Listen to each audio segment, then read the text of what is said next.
True Crime South Africa is published in conjunction with Arena Holdings, publishers of Times Live, Business Live, Sowetan Live, and others.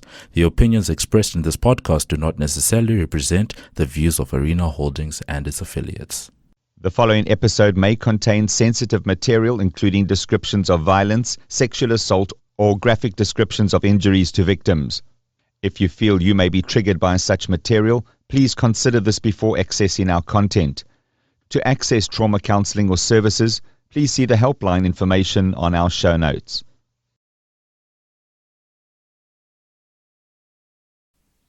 Welcome to True Crime South Africa. I'm Nicole Engelbrecht, and you're listening to a Spotlight Minisode, in which we discuss cases that are in the media at the moment. Before we get into today's Minisode, I'd like to thank our new Patreon supporters for the week. A huge thank you goes out to Neil van Heerden, Kerry, Catriona Eaton, and Carrie. Thank you so much, everyone. Your support really is greatly appreciated. If you'd like to support the show on Patreon or PayPal, I'll leave the links in the show notes. We also have new ways to support the show, which include going to the online health store King Online and using the code TCSA10 at checkout for a 10% discount, as well as by purchasing the audiobook The Krugersdorp Cult Killings on Audible. As always, any form of support is greatly appreciated, and it doesn't have to be financial. Sharing of episodes, inviting your friends and family to listen, and interacting on social media are all great ways to keep the show growing and improving. In this week's Minisode, I'm going to be discussing some of the very strange and horrific cases that have popped up in the media recently. The first case I want to discuss is one that involves the robbery and murder of some of the most vulnerable members of our society. Just as cases involving children are sensitive, so too are cases involving elderly people. And we recently saw a horrific case of 3 murders come to light. The story appears to begin on the 18th of June 2018, when 74-year-old Ingela van Wyk was found murdered in the retirement village she lived in Springs.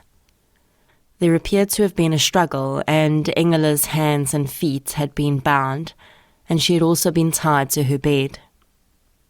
It's unknown how the assailants gained access to the retirement village, or indeed to Ingela's unit.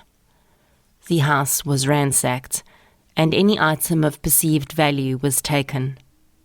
Her daughter would tell carte blanche that the woman had several family heirloom rings that she intended to leave to her daughter.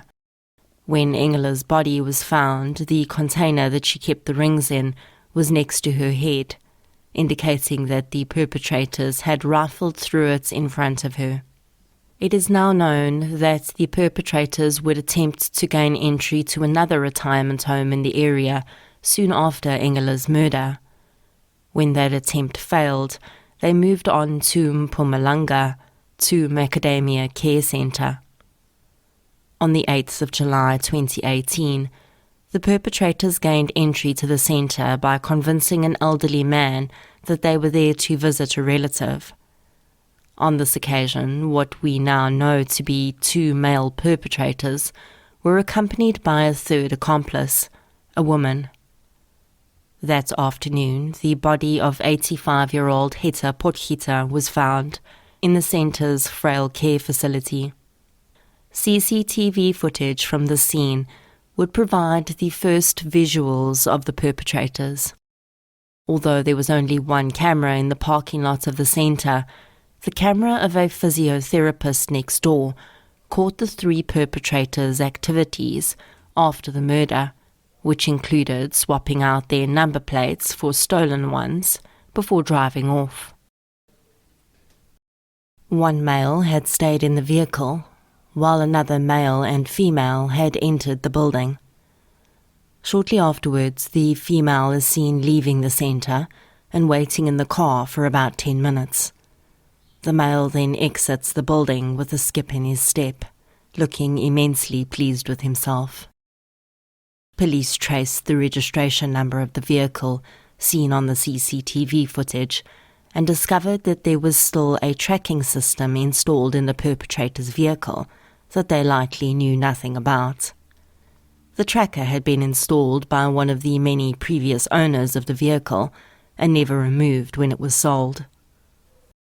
Police had the tracking company reactivate the tracker, and they traced the vehicle to Krugersdorp.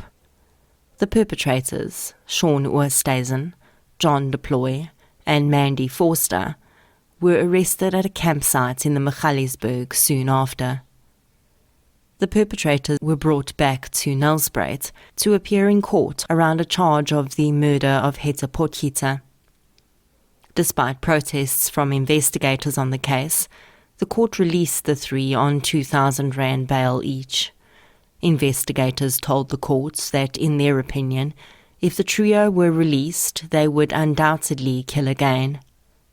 This plea was ignored, and the three were released. On the 1st of September 2018, while out on bail, Oosthuizen and Deploy gained access to another retirement home in Alberton with another fake story. The 69-year-old resident pretended to take an incoming phone call when she became suspicious of the men. They fled, but the eagle-eyed woman realized that Oosthuizen had used her bathroom and drunk from her bottle of mouthwash. When she called police to report the event, she handed over the bottle, and Oosthuizen's DNA was found on it. Although this would-be victim thankfully survived, this DNA evidence would place Oosthuizen in Alberton on the day, and that would have serious ramifications when the men hit another home later that day. Just hours after fleeing the woman's home, the men attacked and murdered 74-year-old Barbara Fenton in her unit at another retirement village in Alberton.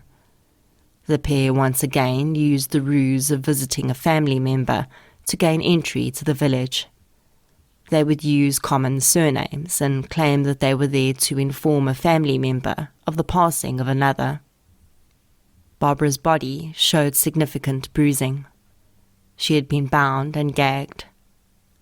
Her granddaughter got hold of her stepfather, who's in the security business, and he quickly connected the dots, arresting Oosthuizen and Deploy within days of the murder.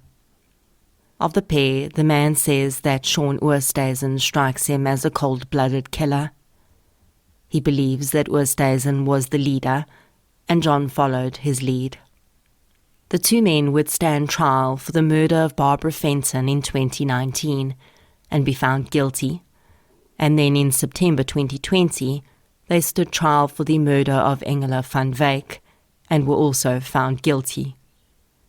In January this year, Oosthuizen and Deploy appeared together with Mandy Forster for the murder of Hetta Potgieter. Both men have already received life sentences for the other murders, and the current trial continues. Their families believe that they have been railroaded and that they are completely innocent. Despite the men being behind bars, the investigation into other possible crimes that they may have committed has not stopped, and it is possible that further murder charges will be added to their charge sheet. I'll follow up on this one and keep you updated. In another case of a seemingly cold-blooded group of killers, the trial of a mother and daughter accused of murdering 70-year-old Petrus Scholz will begin this week in Port Elizabeth. The two women are half of a group of 4 people that were arrested in 2020 in connection with the 2018 murder. Wayne Rousseau, his sister Chantal, and his mother Christine have been charged along with 26-year-old Ronald Schwartz. Schwartz has since pled guilty, and his evidence has provided a clearer picture of the gruesome details of the murder. Schwartz testified that on the day before the murder, he was picked up by Wayne Rousseau and taken to a house in Kabega Park, Port Elizabeth, where they came up with a plan to kill the 70-year-old retired electrician. Wayne had allegedly known the man for 5 years before the murder.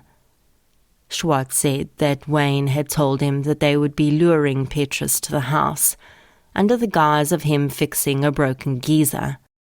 They would then kill the man and rob him of his vehicle and tools. Both Chantal and Christine were present, according to Schwartz, when the plan was hatched, and they were part of the planning. The Rousseaus did indeed have a faulty geyser, and on the day Petrus arrived at their home, they made the man fix it before they set about killing him. Wayne and Schwartz had tackled the man in the kitchen of their home, and Wayne had beaten him over the head with a baton until he stopped moving. They then wrapped his face in plastic and placed him into a chest freezer. It is unknown whether Petrus was in fact deceased at the time that he was placed in the freezer. After the murder, Chantal and Christine had cleaned the blood off the kitchen floor, and then they had purchased McDonald's for dinner with the money they had stolen from their victim's wallet. The next day, the brother and sister sold the victim's tools and purchased meat for a braai. After the braai, Wayne and Schwartz removed Petrus's body from the freezer and dumped it on the side of the road. Schwartz, who was to receive 10,000 rand for his part in the robbery, was never paid, and after pleading guilty, he was sentenced to 25 years for murder and 15 years for robbery. Wayne Rousseau would also plead guilty and be handed down a life sentence. Chantal and Christine will now answer for their roles in the murders. There are several other cases that have come to light recently where the elderly have either been abused or murdered for monetary gain. Just as we respond with the greatest of horror when a defenseless child is murdered, I believe the same is necessary in these cases. These victims are clearly selected because they cannot put up a fight, and sometimes they might be easily convinced. These murderers are some of the lowest, in my opinion, as they purposefully prey on people weaker than them. When an elderly person dies of natural causes, at least their family can continue on in the knowledge that they'd lived full lives and died of perhaps an unavoidable disease or old age. But when an 80-year-old person's life is snatched away in such a horrific way, and their last moments are filled with absolute terror, I just don't know if there is justice enough for that. I am glad that the police are following through with these cases and gaining convictions, though, but I do believe that our courts have to answer for the fact that another person's life was taken by 3 people that were out on bail. Before I sign off for today, I'd like to introduce you to a true crime podcast that covers cases from the African continent. Crime at Our Roots is a podcast by 3 ladies, Monique, Phyllis, and Aziza, and the cases they cover are not just close to home, but often really bizarre. Here's the promo for Crime at Our Roots. Hey everyone, I'm Phyllis and I'm from Cameroon. I'm Aziza and I'm from Sierra Leone. And I'm Monique and I'm from Cameroon. We are 3 besties bringing you an intense African true crime podcast. We bring you 3 crazy crime cases each week, filling your day with suspense. Taking you to different countries on the beautiful continent of Africa each week, even the countries you probably didn't know existed. Because contrary to popular belief, there are 54 of them, and we will give you an interesting fact about each and every one. With some cases you've likely never heard before. The stories we cover go from heartbreaking, solved, unsolved, to absolutely ridiculous. We have a love for true crime and want to share some stories with you from our roots because every victim has a story to tell. We are available on all podcast platforms. Come check us out. Don't forget to subscribe, rate, and review. See ya! I highly recommend checking out Crime at Our Roots for a truly African flavour on true crime. If you enjoyed this minisode, please be sure to subscribe to True Crime South Africa on the platform you're using to listen right now. We're also now available on the Audible app, and that's a great place for Android phone users to leave reviews for the show. You can also follow us on social media. We're on Facebook, Instagram, and Twitter. I'll be back next Friday with a full episode. Until then, as always, thank you for your support, and I'll chat to you soon.